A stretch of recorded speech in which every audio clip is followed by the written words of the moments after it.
खुद ही फ्रिज के अंदर चली गई। लेकिन जब उसने बाहर निकलने की कोशिश की तो वह कितनी भी कोशिश करे, फ्रिज का दरवाजा नहीं खुल रहा था। फ्रिज लगातार हिलने लगा। पीहू की चीख पूरे घर में गूंज उठी, लेकिन उसकी माँ बिल्कुल भी नहीं हिली। 3 साल की पेओ आंखें खोलकर नींद से जागी। माँ को हिलाकर पानी मांगने लगी, लेकिन माँ ने कोई जवाब नहीं दिया। पीहू को मजबूर होकर खुद उठना पड़ा। ड्राइंग रूम से टीवी की आवाज आ रही थी। उसे लगा कि पापा टीवी देख रहे होंगे, लेकिन वहाँ से भी कोई जवाब नहीं मिला। घर में जगह जगह गुब्बारे लगे हुए थे। कल ही उसका जन्मदिन था। वह पापा को बाहर ढूंढने जाना चाहती थी, लेकिन दरवाजे का हैंडल उसकी पहुंच से बाहर था। उसने देखा कि सिंक का पानी खुला हुआ है, तो वह स्टूल लाकर उस पर चढ़ गई। बहुत जोर लगाया, फिर भी वह नल बंद नहीं कर सकी। पानी धीरे धीरे सिंक से बहकर नीचे आ रहा था और ठीक नीचे बिजली का बोर्ड रखा था।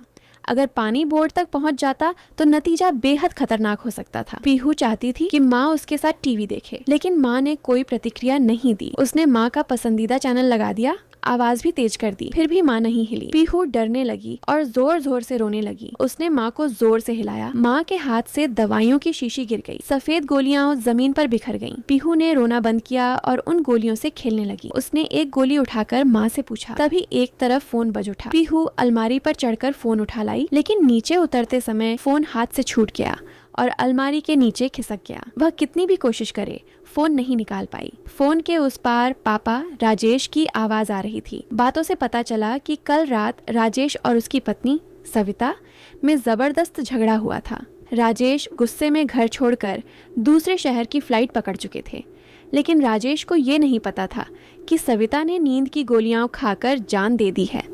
अब मासूम सी पीहू बंद घर में अकेली रह गई थी। सविता मर चुकी थी, लेकिन पीहू को इसका बिल्कुल भी अंदाजा नहीं था।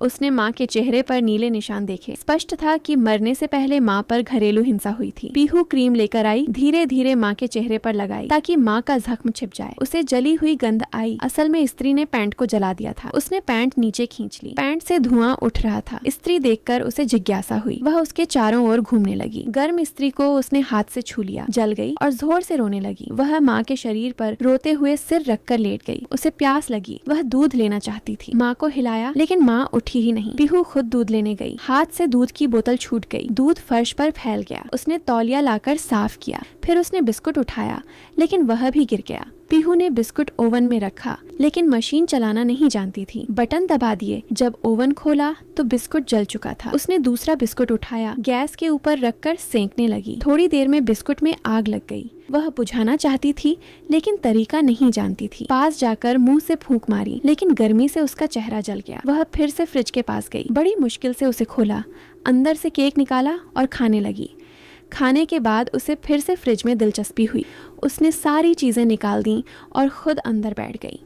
धीरे से दरवाजा बंद कर दिया, लेकिन बाहर निकलने की कोशिश की तो दरवाजा नहीं खुला। फ्रिज हिलने लगा। अगर वह पलट जाता तो बहुत बड़ा हादसा हो सकता था। उधर सिंक का पानी बह रहा था। आग भी लगी हुई थी। अच्छा हुआ कि पीहू ने अंत में दरवाजा खोल लिया, लेकिन कांच की बोतलें गिरकर टूट गईं। पीहू बालकनी पर चढ़ गई। नीचे सैकड़ों मीटर गहराई थी। असल में उसका खिलौना नीचे गिरा था। खुशकिस्मती से पड़ोसी शर्मा जी ने उसे देख लिया। खिलौना लौटाने का वादा किया। तब जाकर पीहू पीछे हट गई। घर आकर उसने एक बोतल ब्लीच देखी और माँ के पास ले आई। माँ ने कोई जवाब नहीं दिया। वह खुद बोतल से दूध की शीशी में डालने लगी। ताकत कम होने की वजह से सारा दूध फैल गया। पीहू माँ के पास बैठी रोती रही। जब वह नीचे गई तो वहाँ पानी भर चुका था। अगर पानी बिजली के बोर्ड तक पहुँच जाता तो बहुत बड़ा हादसा हो सकता था। वह पानी में चलते हुए टेबल के नीचे कुछ खाने का सामान ढूंढ लाई। तभी फोन फिर से बजा। उसने पैमाना से खींचकर फोन निकाला। फिर से पापा का कॉल था। इस बार राजेश का गुस्सा शांत हो चुका था। उन्होंने पूछा, सविता क्या कर रही है? पीहू बस बार बार जवाब देती रही। राजेश को कुछ गड़बड़ लगी। वह घबरा गए। ड्राइवर अरुण से तुरंत गाड़ी मोड़ने को कहा। पीहू फिर माँ के पास आई।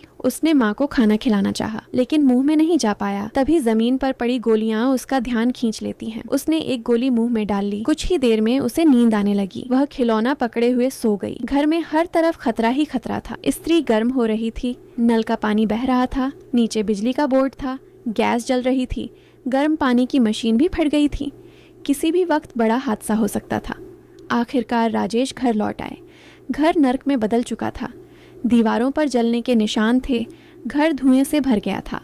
अचानक उन्हें पीहू की आवाज़ सुनाई दी। यह फिल्म एक सच्ची घटना पर आधारित है। अंत में राजेश की चीख मुझे दूसरे अंत की याद दिलाती है। शायद टेबल के नीचे बैठी पीहू सिर्फ राजेश का सपना ही थी। पति पत्नी का झगड़ा आम बात है, लेकिन उसका असर सबसे ज्यादा बच्चों पर पड़ता है।